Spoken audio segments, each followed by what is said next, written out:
Студиямызға қонағымыз келіп қалды. Толқын Марат, кинезиолог, нутрициолог, 2020 жылдың ең үздік фейс-фитнес жаттықтырушысы. Тақырыбы кеудені тік ұстау арқылы біздің, яғни мынау еңсемізді көтеріп жүру болмақ. Сонымен студиямызға қонағымыз келіп отыр. Қайырлы таң. Сәлеметсіздер ме? Қайырлы таң. Менің әзілімнің негізі шындығы бар ма? Мына жерде отырып күлді мен. Ол әжім мен де содан шығатын сияқты ғой. Бұлшық-еттер неғұрлым қатты қысылатын болса, соғұрлым жаңағы қыртыс көбірек түседі. Егер де қабағыңызды түйіп жүретін болсаңыз, онда қастың арасына түседі. Егер маңдайыңызды жоғары қарай тыритып жүрсеңіз, онда маңдайға түседі. Менің әжемнің мынау екі жерде түскен, оған қарағанда мен әрдайым күліп жүретін сияқтымын ғой. Сонымен менің білуімше қыз балалар осы беттегі әжімнен құтылу үшін неше түрлі массаж жасайды, неше түрлі екпе салады. Бірақ ең бастысы адам еңсесін тік ұстаса, тізу отырса, әжімнің барлығы тартылады дейді. Сол рас па? Енді қараңыздар, бұл жерде сұрақ қандай болады? Адам өзі жаңағы еңсесін ұстап тұру керек па? Әлде біздің денеміз жаңағы еңсені өзімен өзі еркін тік ұстап тұру керек па? Ол екеуі екі түрлі нәрсе да. Өйткені білеміз, енді сіз мысалы тойға баратын болсаңыз, жаңағы әдемілеп киініп, еңсеңізді көтеріп, кеудеңізді алдыға қарай шығарып, арқаңызды жаңағы екі жауырынды бір-біріне тартып, келдіңіз, тіп-тік болып енді, отырдыңыз, 5 минуттан кейін шаршайсыз, беліңіз ауырады, содан кейін ой, қойшы деп жаңағы. Неге? Жаңағы адамның денесі қандай да бір компенсацияларға ұшыраған, Мысалы, кеуденің бұлшық-еттері қысқарып қалған дейік. Онда кеуденің бұлшық-еттері қысқарған болса, адам бүкірейе бастайды. Бүкірейе бастағанда ол қанша жерден жаңағы кеудемді тартып отырам, еңсемді көтеріп отырам десе де, оның бұлшық-еттері ондай жағдай бермейді оған.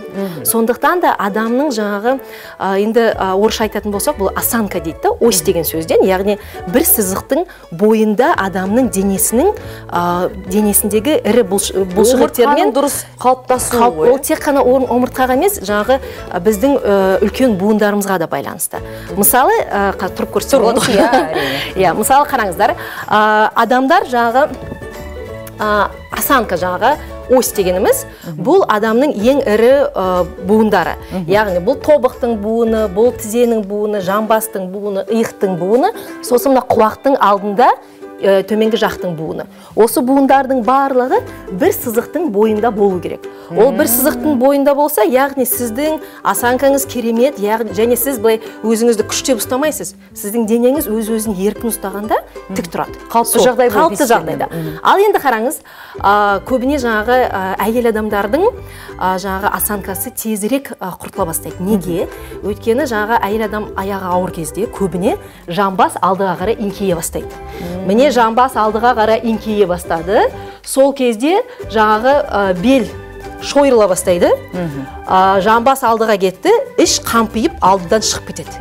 Ондай білесіздер, ал іш қампиып тұрады, ішті қанша тартам десе де адам тарта алмайды. Неге? Өйткені ол ішке байланысты емес, және қаншалықты преске жаттығу жасасаңыз да, ол ешқандай нәтижесін бермейді. Өйткені адамның жамбасы алдыға қарай еңкейіп қалған. Бір.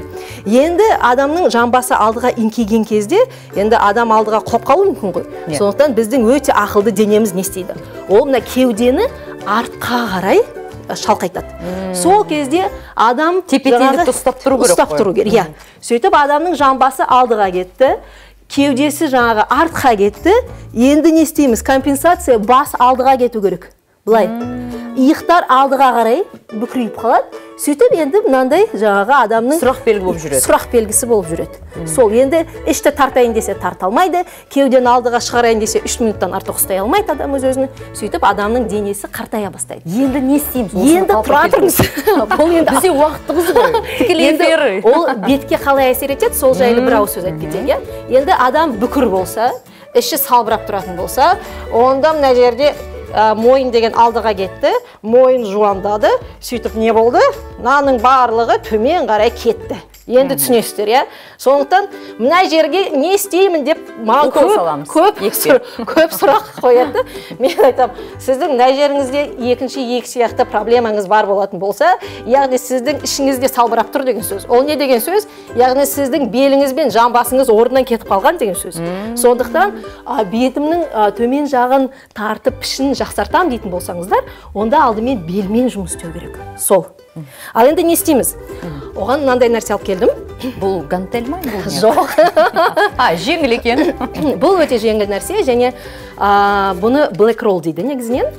Бұл енді шетелде өте танымал нәрсе, енді Қазақстанда да танымал болса екен деп ниеттенемін. Бұл black roll дегеніміз омыртқаның жанында орналасқан бұлшықеттерге массаж жасаудың амалы. Адам өз-өзіне жасайды. Яғни ешкімді сұрамайсыз да, мен арқам ауырып тұр еді, маған босатып берші деп, уқалап жіберші деп, иә. Сол. Бұл нәрсені өздеріңіз қолдан жасауға болады. 2 теннис добын аласыздар, үлкен жаңағы сары доптар бар ғой, соны аласыздар, сосын үйде жаңағы бір сыңары жоғалған нәскилер көп қой. Сол бір нәскидің ішіне 2 допты саласыз, нәскидің аузын буасыз, сөйтіп тура осының аналогы шығады. Бұны енді не істейміз? Сізге көрсетіп жіберейін, иә? Менің артымда негізі петличкалар өте көп. Жоқ, енді түсіндіргенге оңайды. Сондықтан сізді кішкене былай қойсақ. Мысалы, қараңыздар, мынау жаңағы black roll. Black rollдың 2 дөңгелегі омыртқаның 2 жағындағы бұлшықеттерге келіп түсу керек. Сонда мынаның арасына омыртқаның сүйегі келеді. Яғни сүйекке батпау керек. Сөйтіп жаңағы осы black rollды немесе жаңағы 2 допты нәскидің ішіне салынған қабырғаға тіреп қоясыздар. Сөйтіп жаңағы тізеңізбен жоғары төмен жаңағы көтерілу. Жоқ, сіз қабырғаға да жасай аласыз. Өйткені онда бірден жата алмайсыз. Өйткені бұл бірден батқан кезде жаныңыз көзіңізге көрінеді. Бірінші үйренген кезде қабырғаға тақаймыз да. Сосын жоғары төмен жаңағы қимылдайсыз. Сөйтіп жаңағы омыртқаның жан жағындағы бұлшықеттерді босатып аласыз. Бірақ осы сәтте айта кете керек. Егерде бір ісіктер болса, егерде омыртқаның жарақатталған болса, бұл жаттығуды жасауға болмайды, иә? Енді омыртқаның күрделі жарақаттары бар болса жасауға болмайды. Ал егер мысалы грыжа, протрузия сияқты проблемалар бар болса, оған көмектеседі. Өйткені ол грыжалардың немесе протрузияның пайда болуы сол омыртқаның жанындағы бұлшықеттердің қысылып қалғанынан. Тағы сөйтіп, осы жаттығуды жасасақ, біздің еңсеміз көтеріледі, омыртқамыз орнына келеді. Сөйтіп бетіміздегі әжімдер кетіп қалады. Енді бетке бөлек жұмыс істейсіздер, бірақ мойныңыз ұзарады да, беттің төмен жағы тартылатын болады. Расымен де кейде тоз болып жатады, көзіміз түсіп кетеді. Мынау енді уақыт өте жас келе, бетіміздің бұлшықеттері астыға қимылдай бастайды ғой. Осының салдарда осы омыртқаның дұрыс қалыптаспауынан, дұрыс орналаспауынан деп жатады мамандар. Содан. Ал енді бетке келетін болсақ, онда ол жаңағы біз айттық қой, біздің омыртқаның бұлшықеттері арғарай мойынның бұлшықеттеріне бір-біріне қосылады. Арғарай бастың апоневрозы дейді, бастың құйқасына. Егер де адамның жаңағы денесі бүкір болатын болса, онда мойынның бұлшықеттері қысылған, бастың құйқасы қысылған, және бастың құйқасы төмен қарай кетеді.